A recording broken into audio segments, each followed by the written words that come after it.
Hi friends, welcome to Jaya style. வாங்க இன்றைக்கி எப்பவும் போல் கிச்சன் டிப்ஸ் தாங்க கொண்டு வந்திருக்கேன். ரொம்ப முக்கியமான டிப்ஸ் எல்லாம் கொண்டு வந்திருக்கேன். அதனால் ஸ்கிப் பண்ணாதான் முழுசாக பாருங்கள். கோதுமை வச்சு சப்பாத்தி செய்வோம், தோசை செய்வோம், பூரி செய்யலாம். இன்றைக்கி சப்பாத்தி மாவு வச்சு நம்ம என்னென்ன செய்யலான்றது நான் ஃபுல்லாக காமிச்சிருக்கேன். அதனால் ஸ்கிப் பண்ணாத ஒன் பை ஒன்னாக பார்க்கலாம். வாங்க ஃபஸ்ட்டு சப்பாத்தி மாவை எப்படி நம்ம மிக்சியில் கை வலிக்காமல் மாவு பிசைஞ்சு செய்ய போகிறோம். இன்றைக்கி என் ஃப்ரெண்டு ஒருத்தவங்க கேட்டிருந்தாங்க, அவங்களுக்காக தான் இந்த வீடியோ மேக் பண்ணி எடுத்தேன். சப்பாத்தி மாவு மிக்சியில் பிசையலாமா சொல்லி அப்படி கேட்டிருந்தாங்க. ஃபஸ்ட்டு மாவு பிசையதுக்கு முன்னாடி ஆயிலில் நல்லா தடவிக்கிட்டேன். ஏன் நம்ம ஆயில் போட்டுக்கிட்டோன்னா நம்ம மாவு பிசையும் போது அதில் ஒட்டாமல் வரும், நம்ம கழுவுறதுக்கு ரொம்ப ஈஸியாக இருக்கும். அதனால தான் ஆயில் ஃபுல்லாக நான் மிக்சியில் தடவிட்டேன்.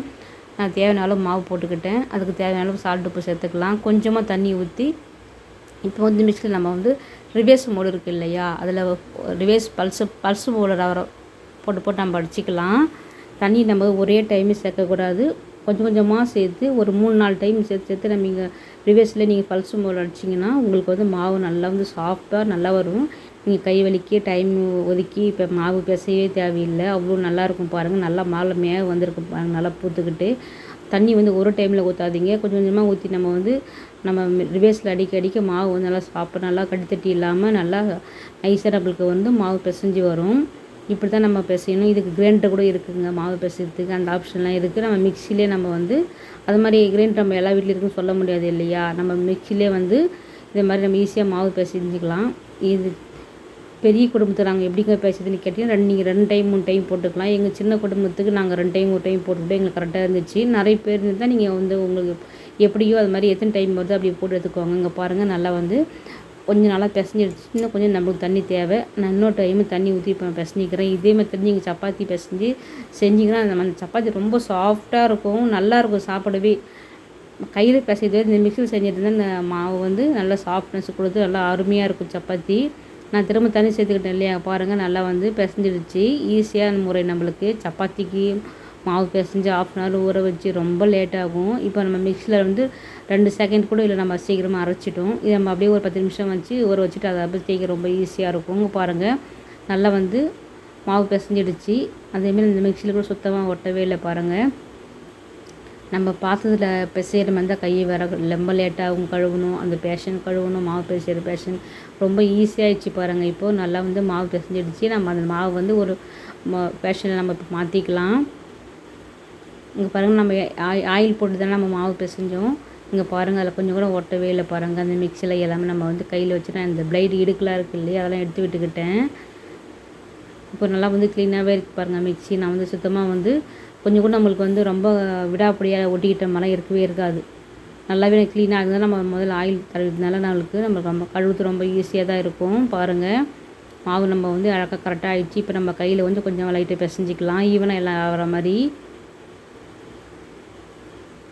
நம்ம சப்பாத்தி செய்யறதுல ரொம்ப லேட்டாகும், தேய்க்க லேட்டாகும், மாவு பிசைய லேட்டாகும். இது மாதிரி நீங்கள் வந்து மிக்சியில் பிசைஞ்சு வச்சுட்டிங்கன்னா, வெங்காயம் தக்காளி கட் பண்ணிட்டீங்கன்னா நீங்கள் வந்து குழம்பு செய்யறதுக்குள்ளே மாவு ஊறிடும். தேய்க்க முடியாது நம்மளுக்கு வேலையே.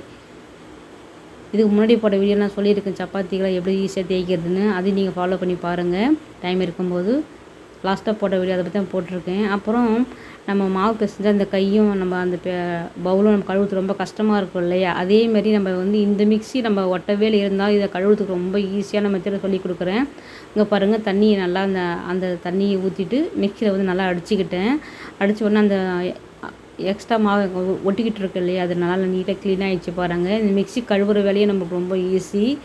நான் மிக்சியில் அரைச்சிட்டு வந்ததை காமிக்கல, அரைச்சிட்டு வந்து இப்போ காமிக்கிறேன். பாருங்கள், நல்லா ஈஸியாக எங்கேயுமே ஒட்டவே இல்லை. பாருங்கள், அந்த முடியில் கூட நீட்டாகவே இருக்குது. இப்போ வந்து நம்ம ஊற்றிட்டு நம்ம சோப் போட்டு வாஷ் பண்ணிட்டு வந்துடலாம்.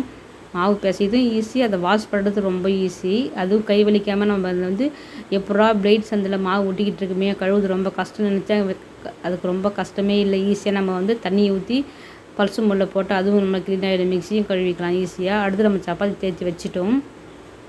ஹாட் பாக்ஸில் நம்ம சப்பாத்தி தேய்ச்சி வைக்கும்போது அந்த வேர்வை மாதிரி ஒன்று வரும். அந்த வேர்வையில் அந்த அடியில் இருக்கிற சப்பாத்தியும் மேலே இருக்கிற சப்பாத்தியும் ஈரமாக நனைஞ்சு போயிடும். அதை சாப்பிடும்போது நம்மளுக்கு பிடிக்காது, அந்த தண்ணியில் ஊறி போயிருக்கும். அதை மாதிரி நம்மளுக்கு வந்து அந்த ஓரத்தில் இருக்க தண்ணியெலாம் அந்த சப்பாத்தி மேலே படாமல் இருக்கணும்னா நம்ம இட்லி துணியோ இல்லைன்னா ஒயிட் துணியோ உங்கள் வீட்டில் இருந்துச்சுன்னா அது மேலே நீங்கள் போட்டுக்கோங்க.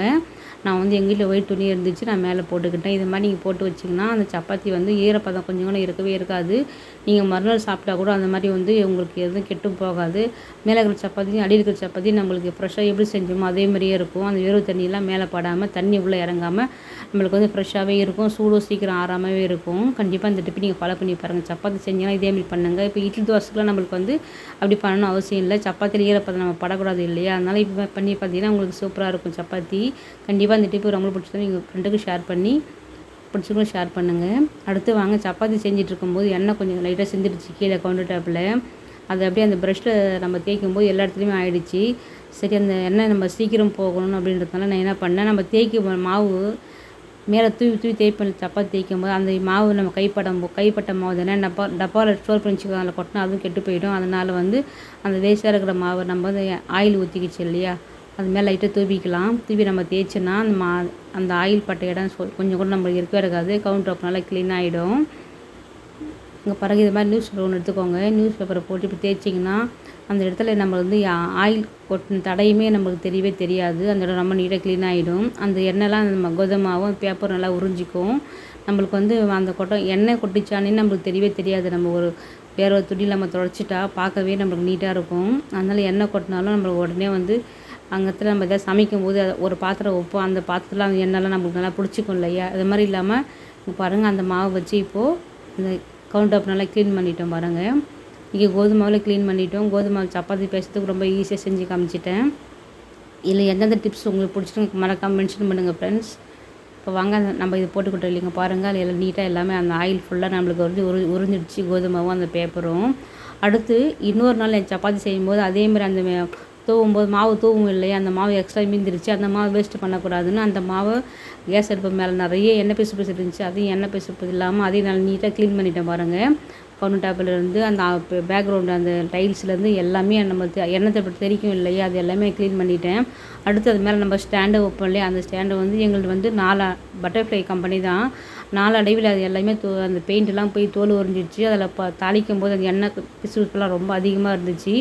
ஒன்று நான் க்ளீன் பண்ணிவிட்டேன், இன்னொன்று க்ளீன் பண்ணும்போது உங்கள்கிட்ட ஷேர் பண்ண தோணுச்சு. ரொம்ப நீட்டாக பண்ணேன்னா அந்த நான் எப்படின்னு உங்கள்கிட்ட சொல்லலான்னா இப்போ இன்னொரு இது நம்ம பண்ணுறது உங்கள்கிட்ட காமிக்கிறேன் பாருங்கள். அதாவது அந்த நம்ம தேய்க்கும் வச்சுருந்தோம் இல்லையா மாவு, கைப்பட்ட மாவு, அதை வந்து இதேமாதிரி நான் மேலே போட்டுக்கிட்டேன். இது வந்து அந்த எண்ணெய் பிசுப்பு அந்த அழுக்கு அது எல்லாமே நல்லா நீட்டாக க்ளீன் ஆகிடுது அந்த கோதுமை மாவு.